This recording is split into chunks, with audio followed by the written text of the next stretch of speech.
मेरे प्रिय कैडेट्स, आप सभी को मेरा नमस्कार। आज हम 10वीं कक्षा से संबंधित जो आपका पाठ्य पुस्तक है स्पर्श भाग 2, उसके अंतर्गत गद्य भाग में से पाठ संख्या 8 का हम अध्ययन कर रहे हैं। तो इस पाठ का शीर्षक है कारतूस, जिसका अर्थ होता है पीतल या दप्ती की बनी खोल जिसमें बारूद और लोहे के टुकड़े भरकर बंदूक या तमचे से फायर किया जाता है। इसके लेखक हैं हबीब तनवीर। जो इसका विस्तृत अध्ययन हमने पिछले वीडियो में जो है कवि परिचय कर लिया हबीब तनवीर के बारे में। तो यह जो कथा है कारतूस, यह एक ऐतिहासिक कथा है। पहले जो अंग्रेज इस देश में व्यापार के रूप में आए थे और व्यापार करते करते उन्होंने ईस्ट इंडिया कंपनी की स्थापना की।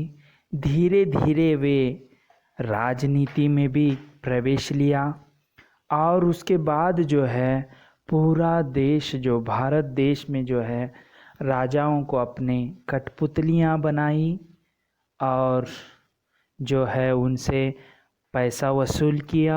जो उनकी गुलामी करता था उनको ही वे राजा बनाते थे और बाकी जो हैं उनको पूरा पराजय करते और उन्हें बंदी बना लेते। उसी बीच ऐसे भी कुछ वीर थे जो इनको टक्कर दे सकते थे अंग्रेज़ों को। तो उसी बीच यह जो यहाँ पर पात्र हैं, थोड़े बहुत आपको पात्र यहाँ मैं बताऊँगा, जैसे कर्नल, लेफ्टिनेंट, सिपाही, सवार और सन 1799 में है और स्थान है गोरखपुर के जंगल में कर्नल कालिंज के खेमे का अंदरूनी हिस्सा यानी अंदर का हिस्सा।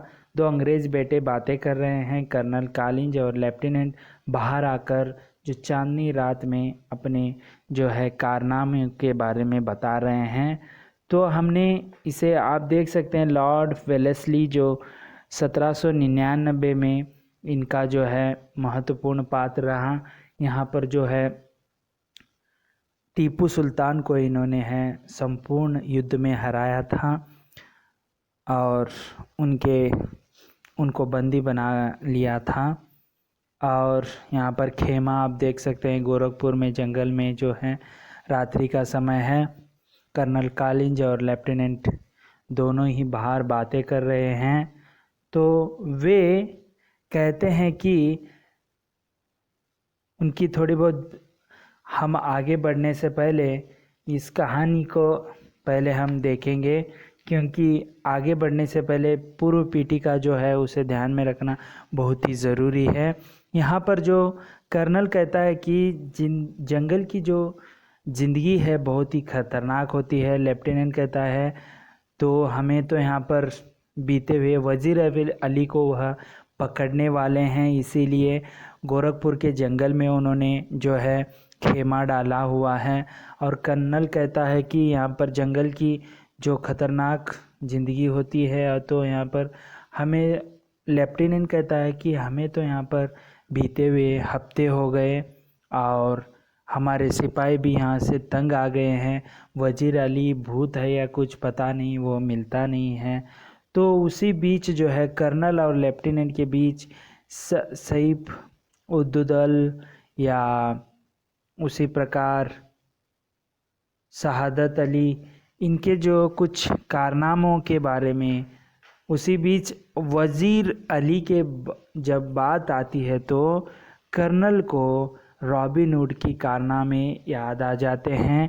तो यहाँ पर उन्होंने जो देशीय राजाओं के कुछ यहाँ पर नाम लिए हैं, जो जैसे कि शहादत अली, आसिफ उद्दौल, किस तरह जो है उन्होंने गद्दी हासिल की थी। और वज़ीर अली, लेफ्टिनेंट कहता है कि वज़ीर अली अफ़गानिस्तान के बादशाह शाह जमा को हिंदुस्तान पर हमला करने के लिए दावत दिया था, आमंत्रण। देखिए हमारे भारतीय में जो पहले के राजा महाराजा थे, आपने में ही लड़ाई, आपस में ही लड़ाई करके दूसरों को यहाँ पर ऐसे बहुत सारा यहाँ पर जो है कहानी जो सुनने को मिलती है। तो उसी बीच कर्नल कहता है कि टीपू सुल्तान ने भी आमंत्रण दिया था, शमशुद्दौला ने भी जो है, वजीर अली ने भी जो है दिल्ली को बुलाया था शमशुद्दौला को। तो इस प्रकार लेफ्टिनेंट कहता है कि ये कौन है शमशुद्दौला, तो जो है यह जो है बक्सर और प्लासी के कदम में जो है यहाँ पर लॉर्ड क्लाइव और हाथों हासिल कर चुकी थी, और यानी बक्सार कदम में और प्लासी कदम में जो है लॉर्ड क्लाइव जो है उन्होंने जो उन दोनों में बहुत बड़े राजाओं को, प्रसिद्ध राजाओं को हराया था। और उसके बाद आए थे 1799 में जो टीपू सुल्तान को बंदी बनाने वाले लॉर्ड वेलेस्ली के हाथों सब कुछ खो बैठे। इस प्रकार तो लेफ्टिनेंट वजीर अली की आज़ादी बहुत ख़तरनाक है, हमें किसी न किसी तरह इस शख्स को गिरफ्तार कर ही लेना है। यहाँ तक हमने जो है इसका पूरा अध्याय जो है किया था। तो अभी हम आगे बढ़ेंगे। तो यहाँ तक हमने तो इसे देखा है, इसका आगे का विवरण, यानी यहाँ पर कर्नल और लेफ्टिनेंट दोनों यहाँ पर बातें कर रहे हैं। तो आगे क्या होता है उसे हम अभी देखेंगे। ये है सादत अली खान, और तो यहाँ पर इस तरह आगे बढ़ता है। तो गिरफ्तार ही लेना चाहिए, गिरफ्तार कर ही लेना चाहिए। तो अभी देखिए वजीर अली खान जो है इनको बहुत ही खतरनाक लग रहे हैं, इसे किसी न किसी इस शख्स को गिरफ्तार कर ही लेना है। इसीलिए उन्होंने गोरखपुर में जो है जो खेमा डाले हुए हैं कर्नल और लेफ्टिनेंट। तो देखिए आगे क्या होता है।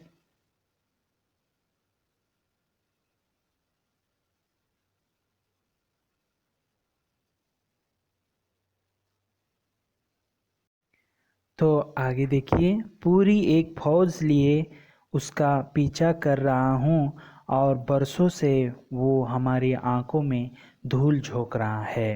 देखो वजीर अली को पकड़ने की यह कोशिश कर रहे हैं कर्नल, और कहता है कि कर्नल पूरी एक फौज लिए उसका पीछा कर रहा हूँ, और बरसों से वो हमारी आंखों में धूल झोंक रहा है। धूल झोंकना यानी किसी के हाथ नहीं आना, और इन्हीं जंगलों में फिर रहा है और हाथ नहीं आता। तो वह लेफ्टिनेंट को बता रहा है कि कर्नल कि हमने बरसों से उसे हमें आंखों में धूल झोंकता हुआ जो है जा रहा है, और इसी जंगल में वह छिपा हुआ है और हमारे हाथ नहीं आ रहा है। उसके साथ चंद जाबाज हैं, चंद जाबाज यानी बहुत कम हैं, लेकिन फिर भी मुट्ठी भर आदमी, मगर ये दमखम है। दमखम यानी शक्ति, दृढ़ता जो है, कम होते हुए भी हमें जो है नाक में दम करके रखा है, ऐसे कर्नल लेफ्टिनेंट को कहता है। तो लेफ्टिनेंट अभी कहते हैं, लेफ्टिनेंट सुना है वजीर अली जाति तौर से भी बहुत बहादुर आदमी है। कर्नल कहते हैं, बहादुर न होता तो यूं कंपनी के वकीलों को कत्ल कर देता। देखिए कंपनी यानी यहाँ पर जो है उनकी कंपनी, जो ईस्ट इंडिया कंपनी है, उनके वकीलों को जो है इससे कत्ल नहीं करता। देखिए शूरवीर है, और अंग्रेज़ों को भगाने की वजीर अली की जो यहाँ पर उसका इरादा है। और लेफ्टिनेंट कहता है कि वह बहादुर आदमी है, तो कर्नल कहता है हाँ, बहादुर न हो तो कैसे, कंपनी के जो वकीलों को उसने कत्ल यानी उनका जो है उन्हें मार डाला है। लेफ्टिनेंट, ये कत्ल का क्या हिस्सा हुआ था कर्नल? तो अभी दोनों के बीच जो है बातचीत चल रही है और कर्नल लेफ्टिनेंट पूछता है कि ये कत्ल क्या किस्सा क्या है, यानी कहानी क्या है। कर्नल उस कहानी को सुनाता है। किस्सा क्या हुआ था, उसको उसके पद से हटाने के बाद हमने वज़ीर अली को बनारस पहुंचा दिया। देखिए किस्सा क्या हुआ था, यानी जो है कंपनी के उसने वकीलों को मारा था वज़ीर अली, तो हमने क्या किया था, उसे उसके पद से हटाकर हमने वज़ीर अली को कहाँ भेजा था, बनारस पहुंचा दिया और 3 लाख रुपया सालाना वजीफ़ा मुकर्रर कर दिया। यहाँ पर वजीफ़ा जो है, वजीफ़ा का अर्थ होता है, जो अब हम देखेंगे, वजीफ़ा का अर्थ इस प्रकार है, परवर्षी परवर्षी के लिए दिए जाने वाली राशि जो है वजीफ़ा कहते हैं, यानी रिटायरमेंट के बाद जो पेंशन है उस प्रकार वजीफ़ा कहते हैं। मुकर्रर करना यानी तय करना। देखिए उसके पास दमकम होते हुए भी 3 लाख रुपया सालाना वजीफ़ा यानी रिटायरमेंट के जो हैं वो फंड देना मुकर्रर यानी तय किया था। कुछ महीने बाद गवर्नर जनरल ने उसे कलकत्ता यानी कोलकाता तलब किया यानी यहाँ पर जो है ट्रांसफ़र कह सकते हैं हम, ठीक है, तलब किया यानी याद किया, ठीक है। उसके बाद वज़ीर अली कंपनी के वकील के पास गया जो बनारस में रहता था। जो वज़ीर अली क्या किया, कंपनी के वकील के पास गया जो बनारस में रहता था और उससे शिकायत की कि गवर्नर जनरल उसे कलकत्ता में क्यों तलब करता है। तलब यानी वही याद करना। वकील ने शिकायत की परवाह नहीं की, उल्टा उसे बुरा भला सुना दिया। तो उसे जो है वह वकील जो अंग्रेजी वकील है उसे उसकी शिकायत सुनने के बजाय उसे उल्टा भला बुरा कहा, यानी वज़ीर अली को। वज़ीर अली के तो दिल में यूं भी अंग्रेज़ों के खिलाफ नफरत कूट कूट कर भरी है, यानी पहले ही उनके खिलाफ उनको नफरत थी वज़ीर अली को। उसने खंजर से वकील का काम तमाम कर दिया। खंजर यानी भाला से जो है वो वकील वैसे कहने पर उसे वहाँ ही उसने ख़त्म कर दिया। तो आगे देखिए, लेफ्टिनेंट और भाग गया, तो ऐसे खंजर मारकर भाला मारकर भाग गया। लेफ्टिनेंट पूछता है कि और वो भाग गया? कर्नल कहता है अपने जानिसारों समेत, जानिसार यानी पत्नी समेत आजमगढ़ की तरफ भाग गया। आजमगढ़ के हुक्मरान यानी शासक ने लोगों को अपनी हिफाजत में घाघरा यानी जो है तक पहुंचा दिया। घाघरा जो हिफाजत वहाँ के शासक जो आजमगढ़ के, उसे घाघरा तक जो है पहुंचा दिया। अब ये कारवा यानी यात्रियों का समूह, कारवा इन जंगलों में कई साल से भटक रहा है। तो देखो वकील को जैसे ही उसने खंजर से मार दिया वज़ीर अली ने, उन्हें उसकी पत्नी के समेत वह आजमगढ़ की तरफ आ गया। आजमगढ़ के वहाँ के शासन जो है उसे हिफाजत घाघरा का जो तक उसे पहुँचा दिया। और कारवा जो उनका समूह है, यात्रियों का समूह यानी जो वज़ीर अली का समूह है, जंगलों में कई साल से यहीं भटक रहा है। तो आगे देखेंगे। लेफ्टिनेंट, मगर वज़ीर अली की स्कीम क्या है? तो वज़ीर अली की स्कीम क्या है यानी योजना क्या है? कर्नल कहता है कर्नल स्कीम ये है कि किसी तरह नेपाल पहुंच जाए, अफगानी हमले का इंतज़ार करें। देखिए उसका स्कीम यानी योजना यही है कि कैसे भी करके मैं नेपाल पहुंचूं। वजीर अली सोचता होगा, ऐसे कर्नल बता रहा है। अफ़गानिस्तान हमले का इंतज़ार करेगा, अफ़गानिस्तान से भारत ऊपर हमला करना, अपनी ताकत बढ़ाए, शहादत अली को उसके पद से हटाकर। तो अफ़गानिस्तान उसके भारत के ऊपर जो है हमला करने के बाद शहादत अली को उसके पद से हटाकर खुद अवध पर कब्ज़ा करे और अंग्रेज़ों को हिंदुस्तान से निकाल दे। यही उसकी योजना है। देखिए शहादत अली जो है वह एक गुलामी का जीवन जी रहा था। भले ही वह अवध का जो है वहाँ पर शासन करता हो, लेकिन वह जो है कर कह लीजिए, उसको हफ्ता कह लीजिए, वह अंग्रेज़ों को देता था। वह नेपाल, वजीर अली यही सोचता है कि अफ़गानी जब हमला करेंगे तब यह इनकी जो शक्ति है कम हो जाएगी और अवध के ऊपर जो है मेरा जो है इसे शहादत अली को हटाकर मैं बैठूंगा और अंग्रेज़ों को जो है हिंदुस्तान से निकालने की जो योजना है यह कर्नल को पता था। यानी अंग्रेज़ों को, कुल मिलाकर सभी अंग्रेज़ों को पता था। तो आगे उसे पकड़ने के लिए किस तरह ये दोनों कर्नल और लेफ्टिनेंट कहाँ तक सक्षम होते हैं या फिर से उनको जो है घायल करके या उनसे नज़र चुकाकर वज़ीर अली जाता है, यह कहानी हम अगले वीडियो में देखेंगे। तब तक के लिए धन्यवाद।